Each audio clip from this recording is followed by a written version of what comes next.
begun the museum of industry.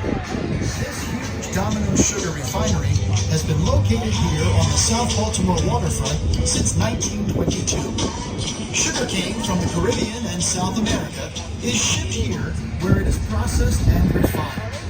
This facility employs nearly 500 people and produces 885,000 tons of refined sugar every year, the second highest production capacity in the United States. But the refinery may be more famous for the enormous red neon sign that sits on top.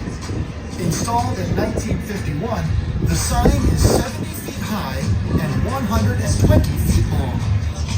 The entire infield of a Major League Baseball diamond would fit comfortably inside the frame of the